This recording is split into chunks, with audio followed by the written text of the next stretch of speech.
भी सीएपीएफ में assistant commandant बनकर अपने देश की सेवा करना चाहते हैं। इंडियन एयरफोर्स यानी भारतीय वायुसेना यह एक बहुत ही अच्छी और रिस्पेक्टेड वाली जॉब में से एक है। इंडिया में बहुत से स्टूडेंट 12वीं के बाद अपना कैरियर एयरफोर्स में बनाना चाहते हैं, लेकिन कुछ लोग बिना पूरी जानकारी लिए इंडियन एयरफोर्स के एग्जाम को देने के लिए बैठ जाते हैं और अंत में उन्हें कामयाबी नहीं मिलती। और कुछ लोग एयरफोर्स में भर्ती तो होना चाहते हैं, लेकिन उन्हें इसके बारे में कोई आइडिया नहीं होता है कि इंडियन एयरफोर्स में भर्ती होने के लिए क्या करना होगा, कौन सा एग्जाम देना होगा और कब ये एग्जाम दे सकते हैं। तो फ्रेंड्स, इस वीडियो में मैं अजय सिंह आपको बताऊंगा कि एयरफोर्स में कैसे तैयारी करते हैं, ज्वाइनिंग कैसे होती है और इसकी योग्यता क्या है। तो इस वीडियो को आप लास्ट तक देखिएगा और जितने भी आपके डाउट्स हैं इंडियन एयरफोर्स को लेके वो सब दूर हो जाएंगे। और इस वीडियो के बाद आपको ये भी पता चल जाएगा कि आपको एयरफोर्स की तैयारी कैसे करनी है। तो फ्रेंड्स, हम बिल्कुल शुरुआत से बात करेंगे और एक एक छोटी छोटी बात आपको समझाएंगे, जिससे आपको पता चल जाए कि इंडियन एयरफोर्स में ज्वाइनिंग कैसे करें। तो फ्रेंड्स, चलिए इस वीडियो को स्टार्ट करते हैं। इंडियन एयरफोर्स ज्वाइन करने के लिए कैंडिडेट के पास दो ऑप्शन होता है। पहला ऑप्शन होता है ग्रुप एक्स और दूसरा ऑप्शन होगा ग्रुप वाई। आपको बता दें, इंडियन एयरफोर्स XY ग्रुप के लिए नोटिफिकेशन जारी करता है और जो कैंडिडेट जिस ग्रुप के लिए अप्लाई करना चाहते हैं वो अप्लाई कर सकते हैं। अब सबसे पहले हम बात करते हैं कि इंडियन एयरफोर्स के लिए एलिजिबिलिटी क्या है, आपकी योग्यता क्या होनी चाहिए। तो आपको फ्रेंड्स बता दें, जो ग्रुप एक्स है उसके लिए आपको कम से कम 12th में मिनिमम 50% होने चाहिए और एक आप साइंस के स्टूडेंट होने चाहिए जिसमें आपका मैथ्स प्लस फिजिक्स इंक्लूड होना चाहिए।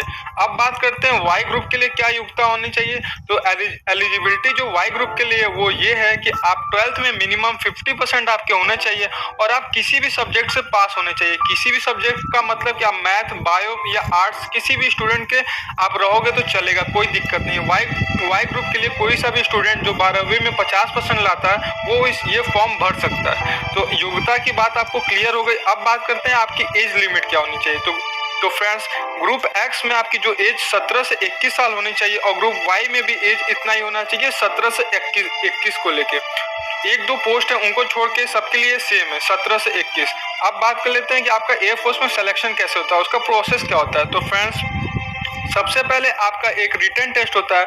सबसे पहले आपको एक रिटन टेस्ट क्वालिफाई करना पड़ता है। दूसरे पे आता है आपका फिजिकल टेस्ट। अगर आप रिटन टेस्ट क्वालिफाई कर लेते हो उसके बाद आपको ऑप्शन दिया जाता है फिजिकल टेस्ट का, और अगर इसको भी आप क्वालिफाई कर लेते हो तो उसके बाद आपको रिटन के लिए बुलाया जाता है, इंटरव्यू के लिए बुलाया जाता है और वहाँ पे आपका इंटरव्यू लिया जाता है और आप इंटरव्यू भी क्वालिफाई कर लेते हो। तो चौथा सबसे महत्वपूर्ण स्टेप वो ये है कि आपको मेडिकल चेकअप देना होता है और उसके बाद आपका सिलेक्शन हो जाता है। अगर ये चारों प्रोसेस रहता है इसको आप पास कर लेते हो तो आप इंडियन एयरफोर्स में सिलेक्शन आपकी हो जाती है।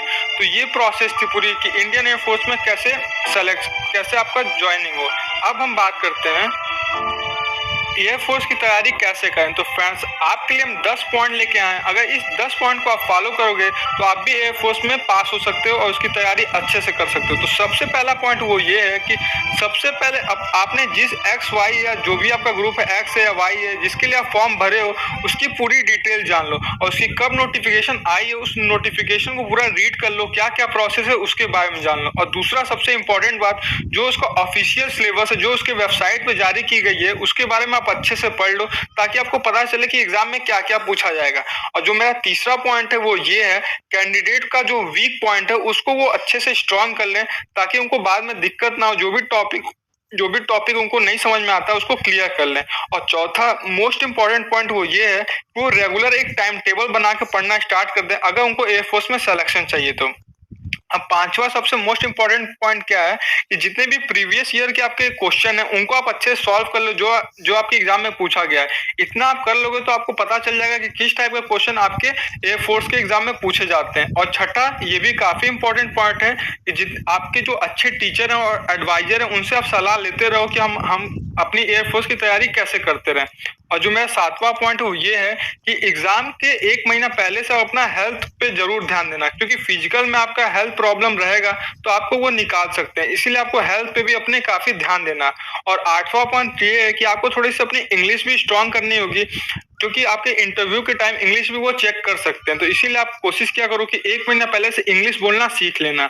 और जो 9 पॉइंट है वो ये है मेरा कि जो आपकी बेस्ट बुक होगी उसको सेलेक्ट कर लेना और उसके जो इंपॉर्टेंट क्वेश्चन हैं उनको आप पढ़ लेना ताकि आपको काफी फायदा हो सके। और जो मेरा लास्ट पॉइंट है, ये तो हर एक एग्जाम में जरूरत पड़ती है कि आप खुद को फुल कॉन्फिडेंस में रखना। अगर आपके पास कॉन्फिडेंस रहेगा तो आप कोई भी एग्जाम निकाल सकते हो। तो ये कुछ पॉइंट थी, अगर इसको आप फॉलो करोगे तो एयर फोर्स में